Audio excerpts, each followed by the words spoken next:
going to be treating a simple connection here.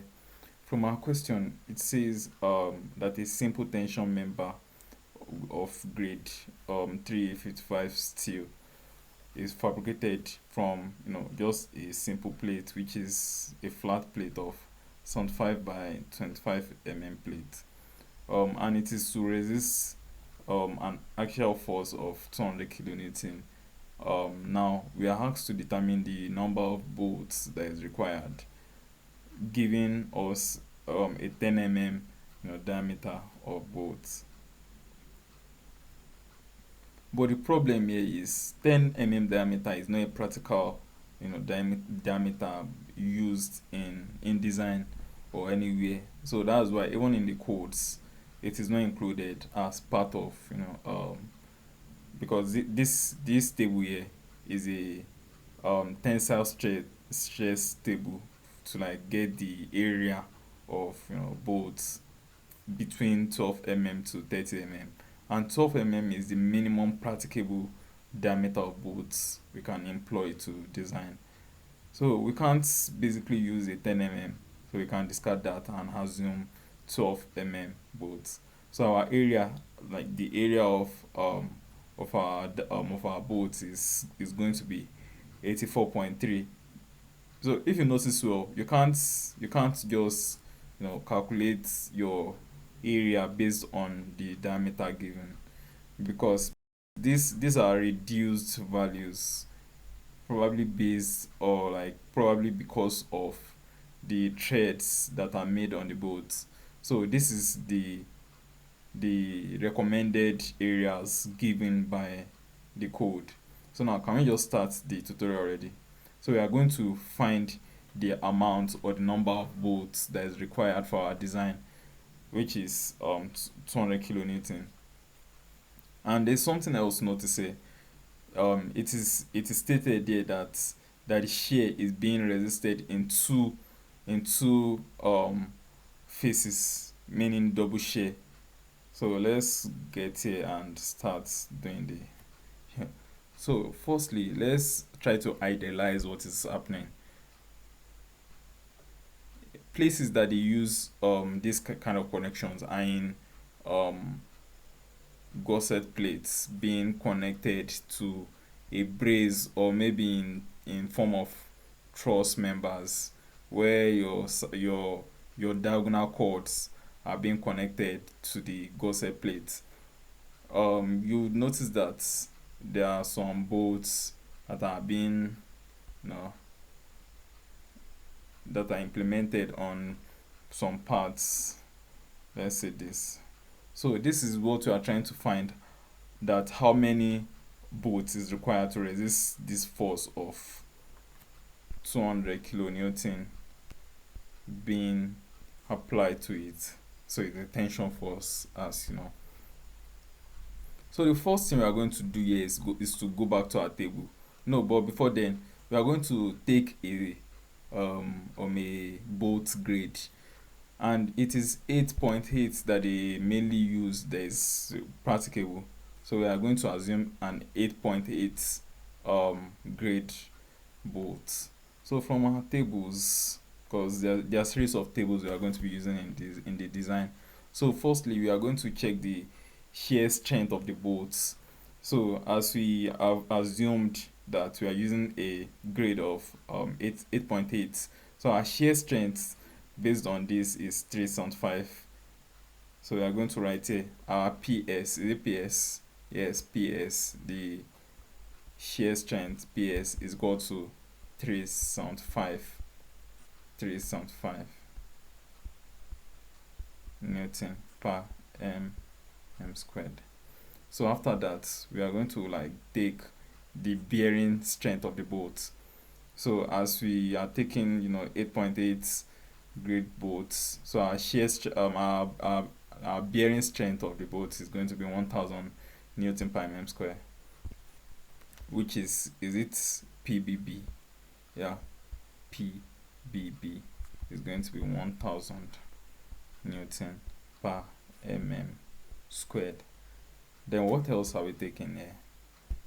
The bearing strength of We can leave this to further notice. I don't know if you are going to ever need that. So as I stated earlier, we are not using a 10 mm bolt diameter. So the minimum we can use is 12 mm, as that's what we have on the table. So we are taking 12 mm diameter bolts. The area of bolt is AS is what 84.3 mm squared. Yep. Yeah, that's it. So the next thing here is to like check the shear capacity of the bolt, and the shear capacity is given as either Fs, or that's the same thing as Ps. So it is given as or given by, let's take Fs because we've used Ps for something else. So it is given by PS multiplied by the area of the bolt, AS. So, but something else to notice here is that it was specified in the question that the the connection is operating on double shear. So what that means is that we are going to double this, meaning multiply by 2. So our 2 multiplied by the PS, our PS is 375, the shear strength of the bolt, and then the area is 84.3. So now our shear strength, or our shear capacity, I mean, is, let me quickly calculate that. 2 times 375 times 4 point, is it 0.3? Yes, it should be 0.3, isn't it? Yeah, 0.3. So that gives us 63 kilonewton, rounding it down to 60 kilonewton. So that's being said, so remember the force we are asked to calculate, or like to resist against, is 200 kilonewton. So now to get the number of bolts that is needed, you have to divide the capacity of each bolt, which is 63, divided by the total force we are meant to resist. So 200 divided by 63 is going to give us so we are having 3.17, but we can't, of course we can't use 3.7 bolts, so we are rounding it to 4 bolts, and we can't take it less than that, because we can't risk it. So we are using 4 black bolts in this case. The next thing now is to check. Actually, there are a series of checks we carry out on connections, especially for bolts. We are going to check the bearing capacity of the bolt itself, and the bearing capacity of the connected member. So firstly, we are to check the bearing capacity of the bolt, which is given by let me check here. FB is equal to, no, there is something called bolt diameter, yeah, which is D subscript B, multiplied by the thickness of the plate we are trying to connect, which is this, what's it called, plate thickness, let's call it PT. Yes, PT, multiplied by the BBB, which is what we did earlier here, to be 1000 newton per mm square. So now our calculation here goes by, no, the diameter of bolt is 12, multiplied by the thickness of plate is it 25? Yes, 25. So it is given by 25 here. 25 is the thickness, then multiplied by the 1000. So this gives us, I don't know, rounding to about 300 kilonewton. So that's that, I believe. Let me see, to just confirm.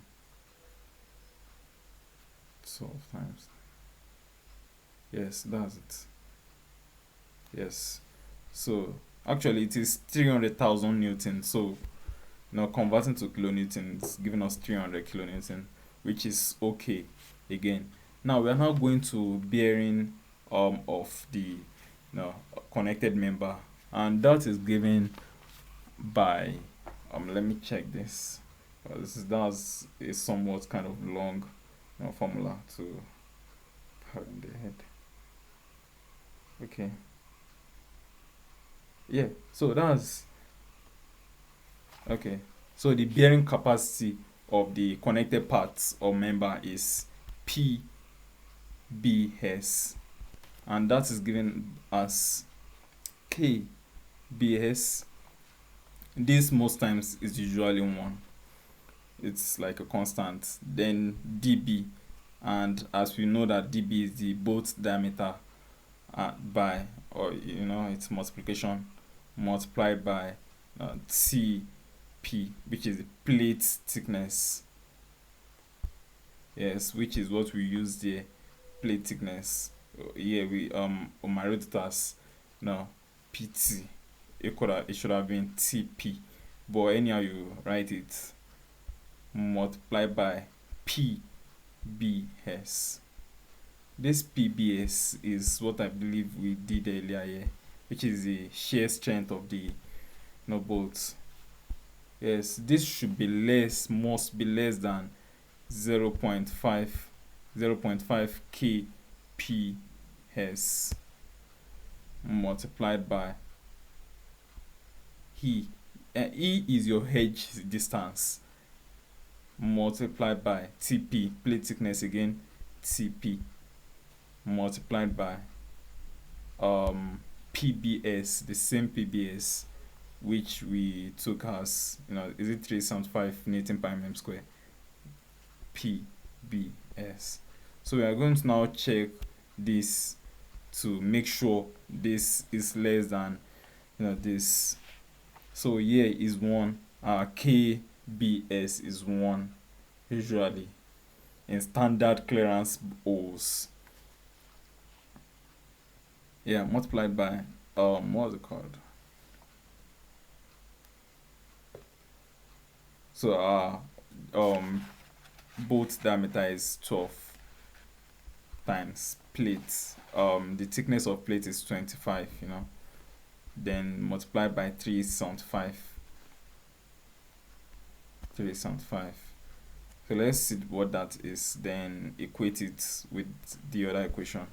So this is going to give us what? So this is going to give us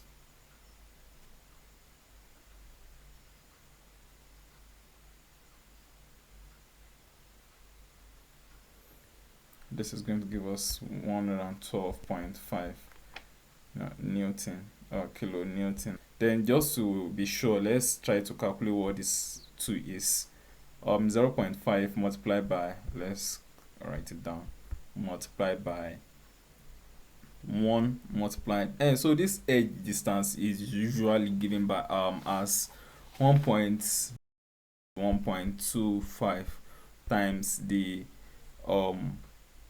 diameter of hole.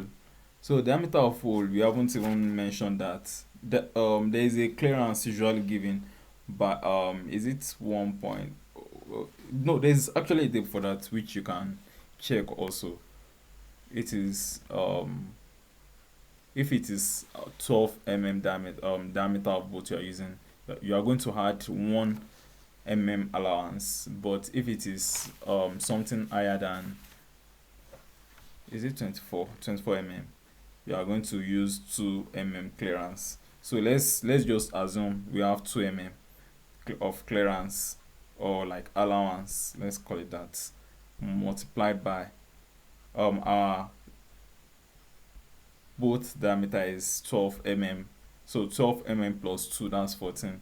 So our clearance E would be 1.25 times 14, which is going to give us what? So 17.5. So this is giving us 17.5. So the plate thickness is 25 25. And what else? The shear strength of the boat is 375. So calculating all that is going to give us what? So it's giving us 82. Yes, 82 kilonewton, rounding down to 82 kilonewton.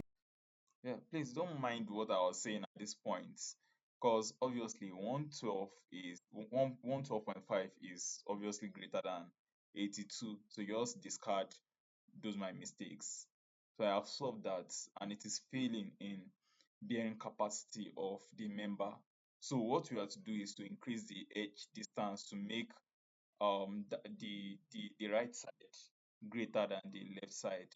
So that's it. And I believe there is a particular minimum edge distance we have to apply to members to make them, automatically pass. So that's the mistake I've been making from this point. So it has failed in bearing. So we are just um either we increase the edge distance or we reduce the diameter of the boat, but we can't reduce it to 10. So we are maintaining the 12 mm, but increasing the edge distance to around maybe 30 mm, and check that if it is going to pass in that case. Which is very okay. And this is obviously less than this. So I think that's all for this. So the answer here, we've gotten the answer already, which is four volts, four number of volts. These are just checks. This here is the bearing check for the bolts, and this is the bearing check for the connected plates. So our final answer is four numbers.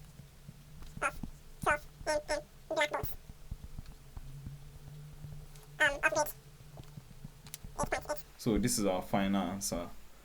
I don't think this is so long. This is not as long as the other design questions. This is actually not a design question. It's just a plate or connection design question, not unlike all those beam designs, column designs. So that's that. Let's check the other question. So the other question is this. Okay, yeah. This one is kind of quick. This is a quick one, a very quick one. So it says determine the size of mild steel of grade 275 Newton per mm square angle, and it is 10 mm thick. So it is meant to support an axial load or a tensile load of 250 kilonewton, and there is like the diameter of hole that is going to be implemented for the bolt is 20 mm in one leg. So there are a lot of explanations to be made there. Let's create a new page for this.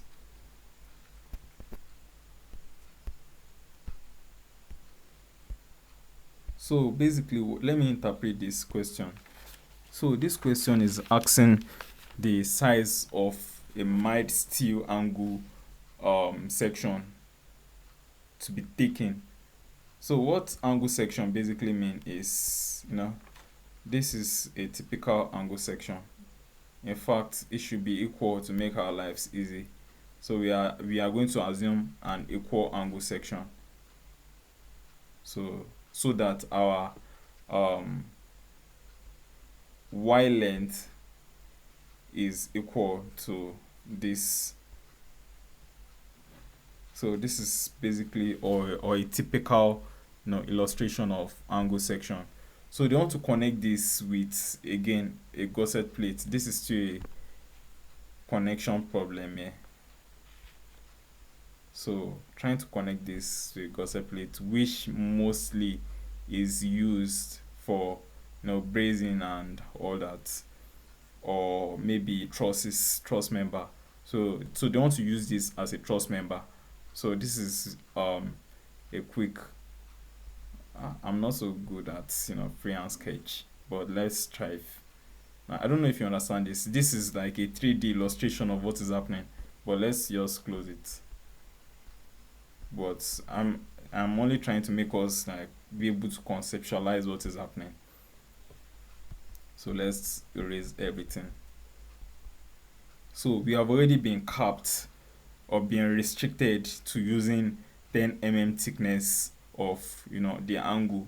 And yes, from the extract again, we have a table meant for angle sections, which is actually the man Baba gave us you know different kind of angle sections, which is like he gave us unequal angles. But what I think we need here is the equal angle. That is why I removed those ones. So we need equal angles. We are going to select. We have to select a suitable section here, remembering or having in mind that we've been capped to 10 mm thickness of the section, the angle section. So now our force that is to be resisted is 250 kilonewton. So as we all know, stress is equals to force over area.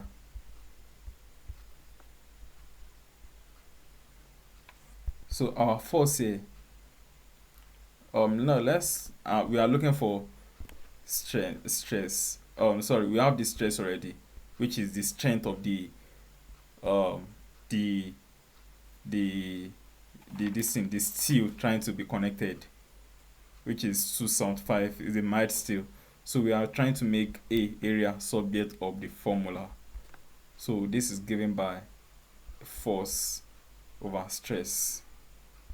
So our force is 250 kilonewton over the, oh sorry, that's our force over the strength. This is multiplied by 10,000 US per, yes, 10,000. So over 275, just to like make everything uniform units. So this is going to give us what?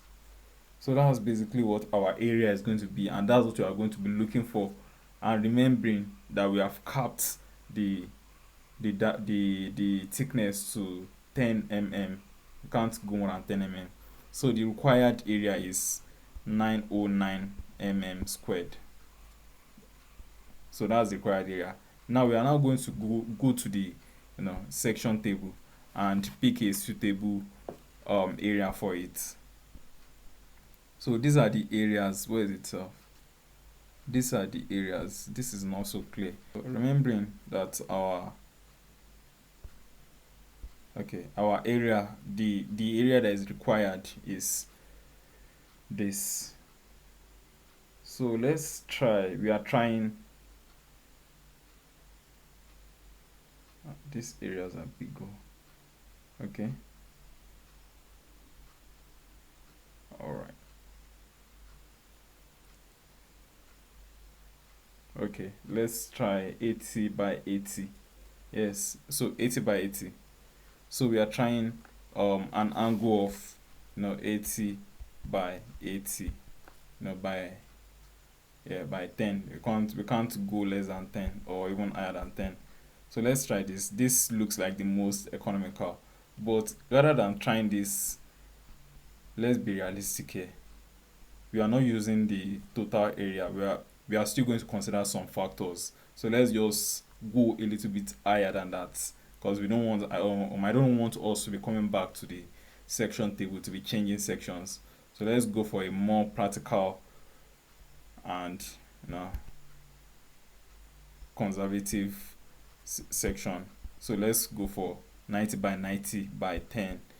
As I said, this is the thickness. So this area is giving us 1700 mm squared. Actually, not even 700, it is 1710 mm squared according to the table I have here. Yes, according to the table I have here, mm squared. So this is the area, but in reality, this area is not going to be the effective area, because obviously when you have an angle section and your hole has been made And as stated in the question, they said a 20 hole, diameter hole has already been made in one leg of our this thing. So now we are going to subtract that 20 from this. So our effective area, effective, yes, so our effective area is the total area. Is it?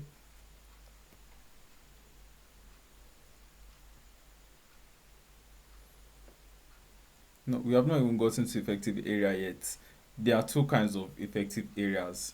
When the angle section is um is connected only in one face, there's a whole entire different um formula for that. When it is connected on other faces too, there's another formula for that, which is, yeah. So when it is connected in one face alone, which is like this, but when it is now connected in two faces, which means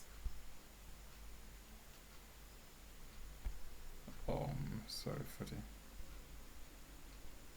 something like this. So we're having something, this is the connecting plate, like what we are connecting. So if it is connected like this with another one, okay, so this is, let's say this is the boat. So if it is connected like this, the formula is 5a1. You'll be getting to know what this a values are. A2 I mean, over 5a1 plus a2 equals, oh sorry, not equals, plus rather, a plus a1. So this is the effective area for this case. But for this case, it looks the same, but in this case we have 3a1 a2 over, or over, oh, okay, over 3a1 plus a2 plus a1. This is basically what this case here is. So trying to calculate the effective area, we are going to take some steps. We can't go through the effective area straight up like that. So let's just erase this. So there are some various steps we are going to take before that. So since we got our area as this, 170 1710 squared, that's the area of the two sides of the angle. But now a1 is the first part of it, which is just this area. So we're now going to half this to give us the area of the first segment. So 1710 divided by 2 is going to give us what? 5, or sorry, 855 squared. So that's now.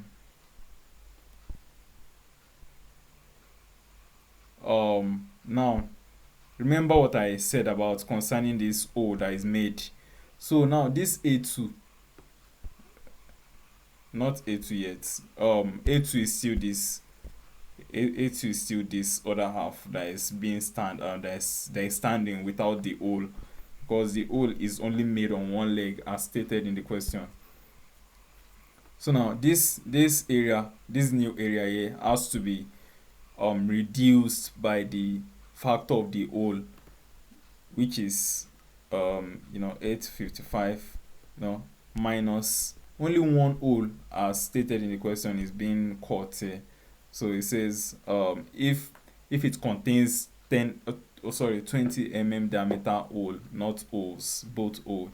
So we can assume, since we are not asked to calculate how many number of bolts we are to take, so we can assume from what is stated in the question, we can assume one number of bolts. So one number of bolts multiplied by the thickness of the plate, which is 10, multiplied by the diameter of the hole, which is 20. So this is going to give us what?